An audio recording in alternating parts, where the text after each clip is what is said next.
You're watching Southwest Florida in Focus. Coming up, it's time to spring forward, how you can prepare your brain and body for the added stress that comes with switching to daylight savings. A first-of-its-kind robot is laying the foundation for the future of construction. Part of the reason I've left is you can only do so many jokes, which I've done about 20, which is what is the difference between a Democrat and a Republican. I've done it in 20 different ways. Coming up with a new one is exhausting. He is the king of the rant. Comedy legend Lewis Black joins us before he visits Southwest Florida for his final world tour. Hello, I'm Sandra Victorova. Thank you for joining us. Property tax relief and less restrictive gun laws. Those are just some of the priorities Governor Ron DeSantis is calling for during the 2025 state legislative session. But at the very top of DeSantis' State of the State address, which opened the session on Tuesday, Florida's crackdown on illegal immigration. DeSantis touted the state's partnership with the federal government. Sheriff's deputies in all of Florida's 67 counties are now allowed to act as ICE agents. Now we are convening for the regular legislative session, having already enacted groundbreaking legislation to fulfill the historic mandate of delivering on President Donald Trump's mandate to end the illegal immigration crisis once and for all.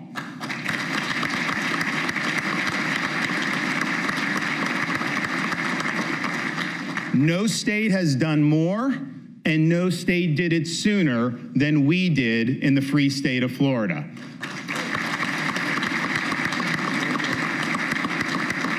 Thanks to recent legislation, it's now a crime to enter Florida illegally. The days of catch and release are over, and all state and local law enforcement agencies have a duty to assist in interior immigration enforcement efforts. The voters have spoken, and Florida has responded. We will be part of the solution, not part of the problem. This immigration crackdown has families who are violating immigration law worried. One Southwest Florida couple says their fears of deportation are growing. They left Mexico as teenagers trying to escape poverty. They fell in love here and built a family here. More than 15 years later, neither has legal status. Their 4 young children do because of their birthright citizenship. We're concealing their identities to protect their children's privacy. The day we visited, the Cruz children had scored lots of sweets and treats from Valentine's Day fun at school. Sharing these joyful moments is difficult for parents John and Elizabeth because the couple worries John could soon be arrested and deported. I have a fear of going out, and like I said to her, well, if I go to work one day, I don't know if I will come back. John crossed the U.S. border at 18, hoping to help his financially struggling family and save enough to go to college. Elizabeth crossed the border at 17. She cleaned banks, he worked on golf courses. Both say they didn't plan on staying. I had plans to return and to continue my studies, but when we had our son and everything changed, we made the decision that if they were born here, well, they can study here and perhaps they can achieve something after that. John has had his own success. He has a pool screen business and has worked at the same homeowners association for 16 years doing maintenance work. Still, John is distraught about letting his son down, who is excited about middle school next year. Now I'm in a difficult situation. I don't know if he's going to study here. If I have to leave, I don't know how it would go here. He's going to have to leave the country. It's a very sad story. John's attorney, Ricardo Scarrett, says options have run out for his client under what he calls President Trump's zero-tolerance immigration policy. Under the previous administration, I think that he would have been granted a stay because of the fact that he has 4 American children. John's desire to become compliant with the law is ultimately what might get him kicked out now. John wanted a driver's license and work permit. Scarrett says his client was unfairly persuaded to apply for political asylum, something few Mexicans qualify for.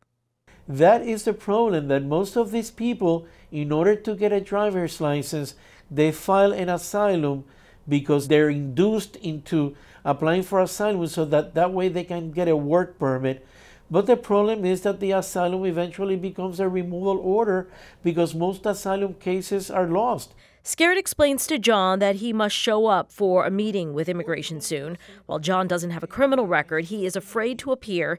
Scarrett understands why. If you look at the statistics from the recent rates and the recent people that they have deported, most of them don't have any criminal record.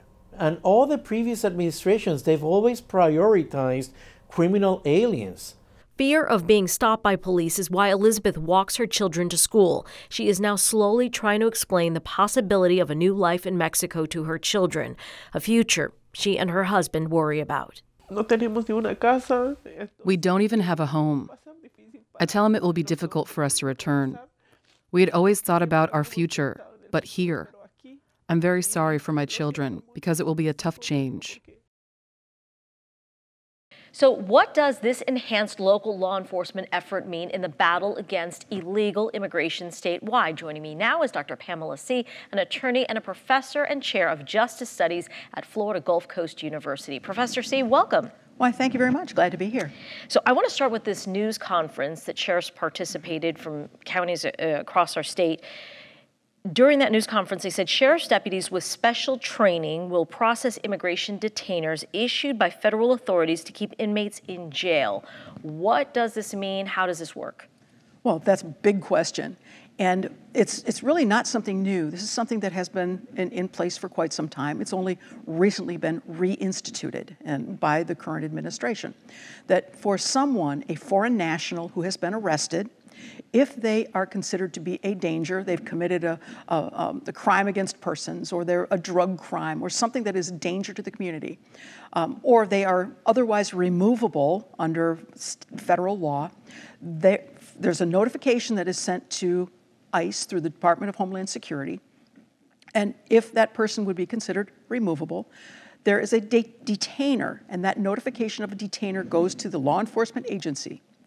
And once they are completed with whatever processing they ordinarily would do, they must keep that person for an additional 48 hours, notify ICE, and ICE has that 48 hours within which to take custody of that person.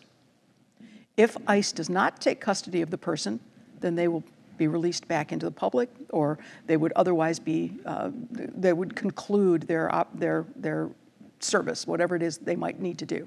So as you mentioned, this is not new to the Trump administration. Why are we seeing it enacted this time, and why did it stop previously? I don't know exactly why it was not enforced. Concerns over racial profiling and concerns over overzealous law enforcement and concerns that might be going beyond the scope of the rules. And those are very valid concerns.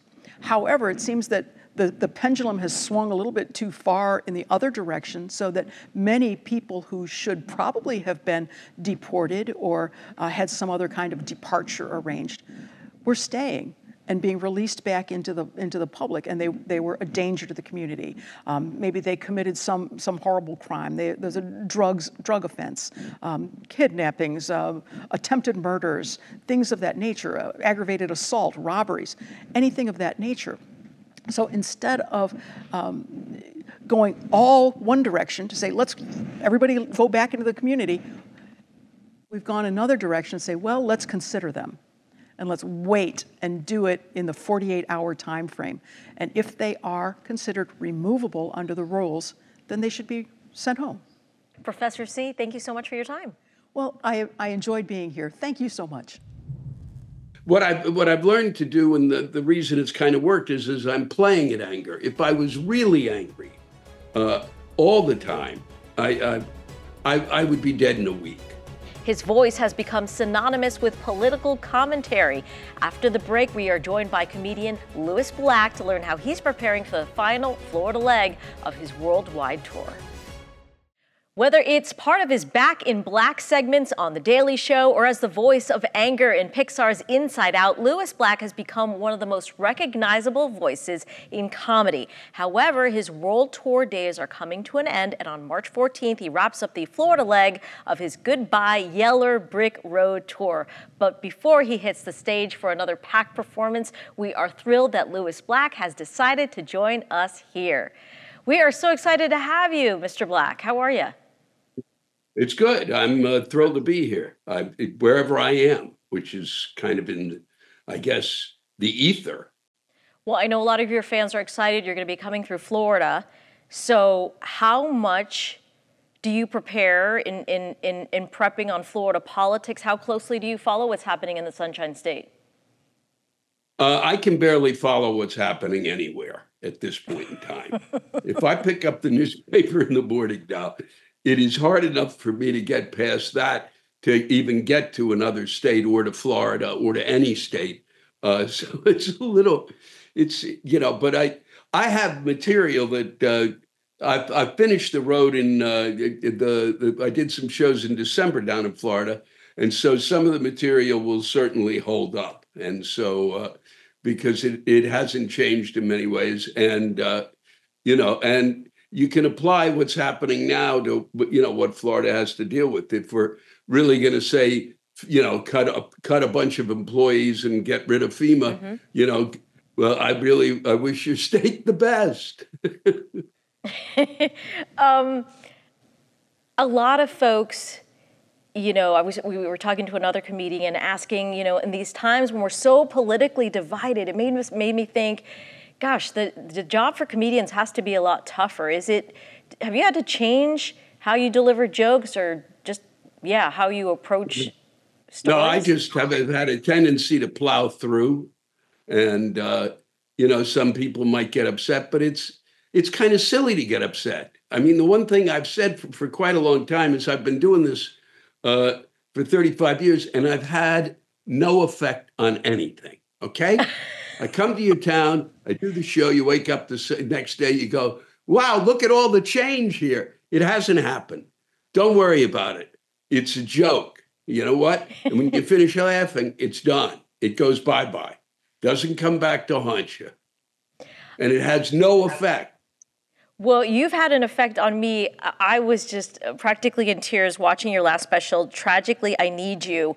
It has millions of views on YouTube. So I was wondering, how do you see social media? Has it been a good thing for your career, being able to reach fans in a different way? It's partly the end of my career because I'm really the guy who comes out of the, it's like I come out of the what I call the industrial period of comedy. We're in the technological period of comedy, which is what? Which is social media, which is the phone. I used to be the guy you interviewed in the newspaper, and now with social media, I've kind of been it's just never worked for me. I don't like kind of advertising myself. I just like to talk. Well, we can't wait. And actually, I was telling you that this building here at WGCU is full of your fans. They love watching your angry rants. And I asked them, what did they want me to ask you? And they said they want to know, are you like that all the time? Where does the comedy end when is that how you are at home? Only when I wake up, if some things come over the TV or during the day, I pick up a newspaper or a magazine and look at a headline and go, "Are you kidding me?"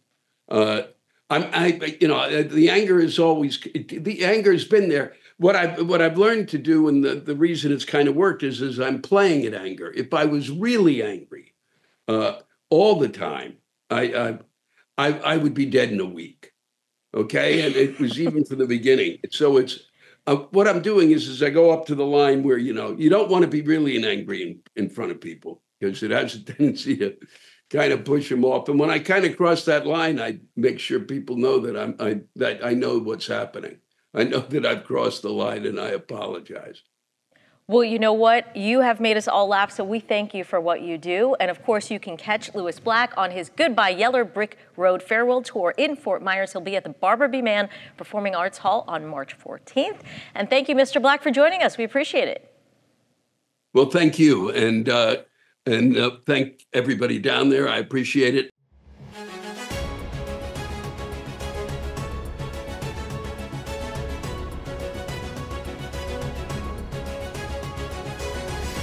Get your clocks ready to spring forward this Sunday as we make the shift to daylight savings time.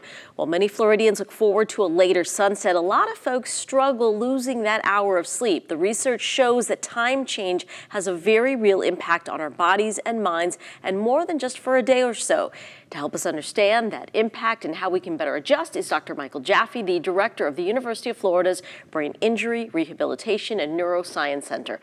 Dr. Jaffe, thank you so much for joining us. Oh, it's a pleasure to be here. Thank you for having me.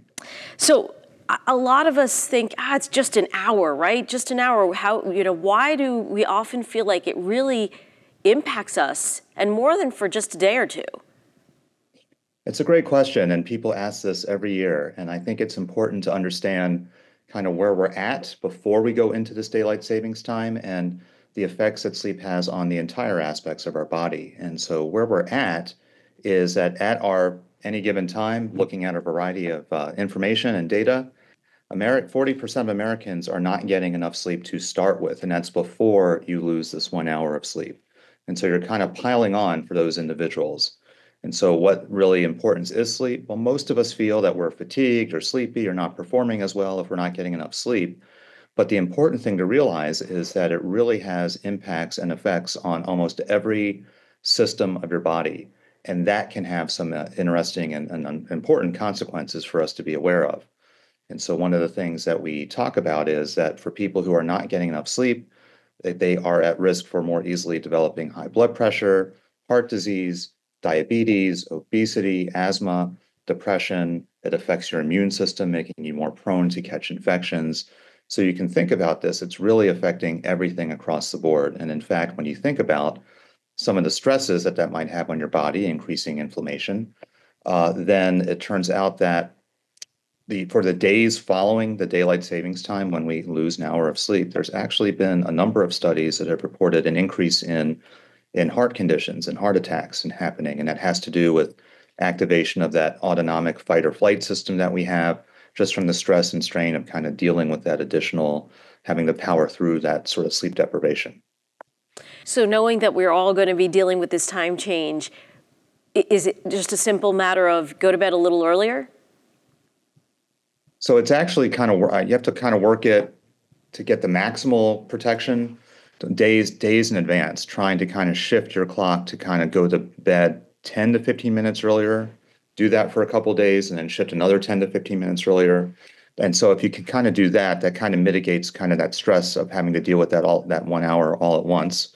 When you do kind of face that daylight savings time day, and trying to kind of be rest up during that week before as well. So anything you can do to do that. And then what I always advise people is, just as we talked about with the social events, trying not to schedule anything that requires intensive work on your part on the couple days following that daylight savings time when you lose an hour.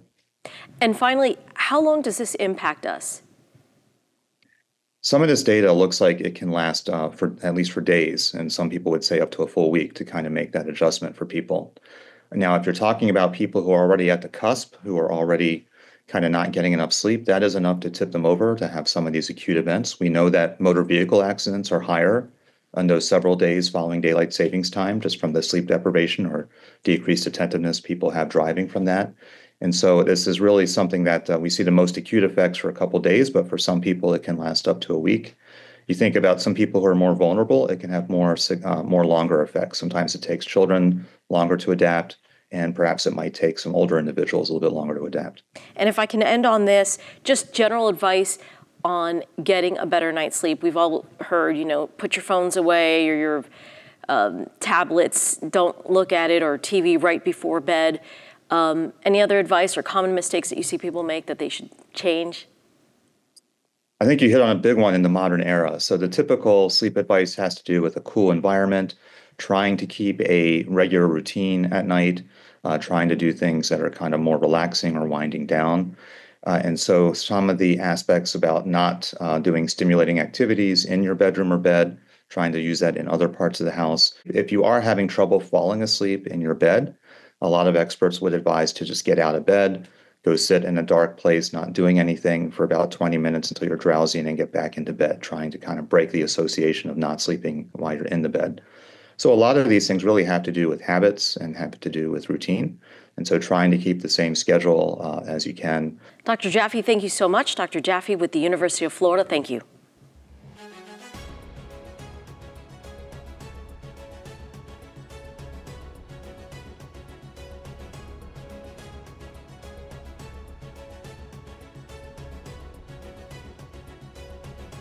Rome wasn't built in a day, but now your next home could be. Coming up, a new multi-million-dollar robotic project is put to the test to build a house like we've never seen before. Imagine a home being constructed in 8 to 10 hours, walls up with zero waste. The Australian inventors of the world's first mobile robotic block-laying machine say that is now a reality. As WGCU's Jennifer Crawford reports, the robot's first homes in the U.S. debut right here in Lee County and Babcock Ranch.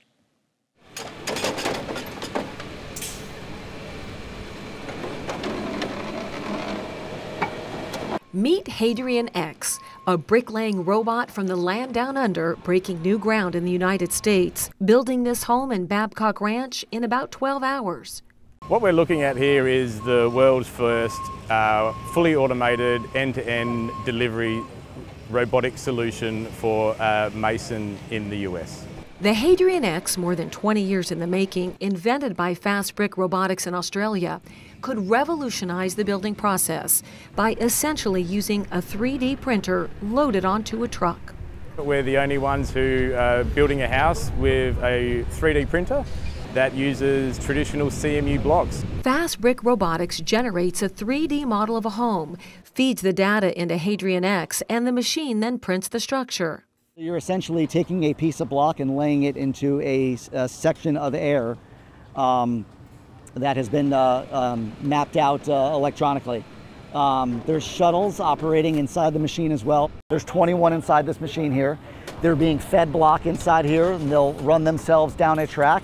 As they produce the block to the handler here, they flip upside down and they run themselves underneath back into place to collect the next block. The machine applies polyurethane adhesive on the bottom of the block and then gets placed into the builder's cell. At the moment, we're running anywhere from, say, 280 to 320 blocks per hour. And in comparison to, say, a good mason or a good block layer here in the US, they're laying 250 to 300 a day. Dan McCrill says that means walls can be erected in a single-family home in about 1 day with 2 or 3 workers, compared to a day and a half to 4 days using traditional masonry crews of 8 to 12 people. We've pre-cut everything before we actually get to site, and the machine knows exactly where everything's placed in the build, which allows us to pre-plan effectively and allows us to build a house with zero waste moving forward.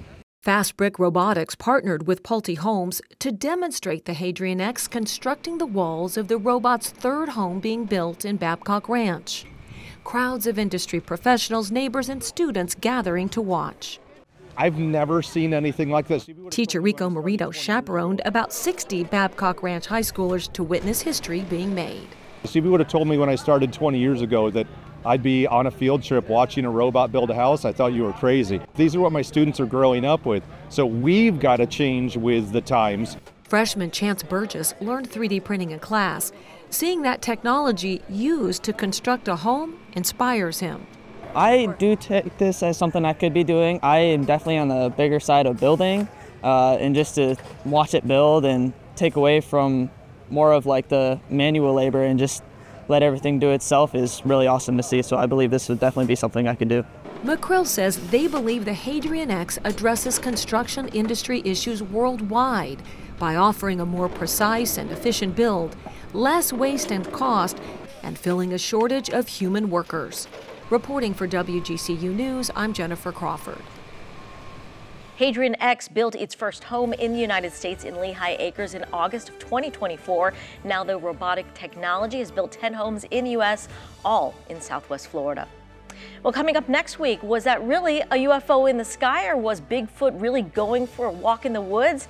We take a dive into the world of pseudoscience to see how these myths strike up the imagination. Join us for that story and much more next week, and be sure to like and subscribe to the WGCU News YouTube channel, where you'll find all of our stories, including extended interviews and much more. Have a great weekend, and make sure to move those clocks forward.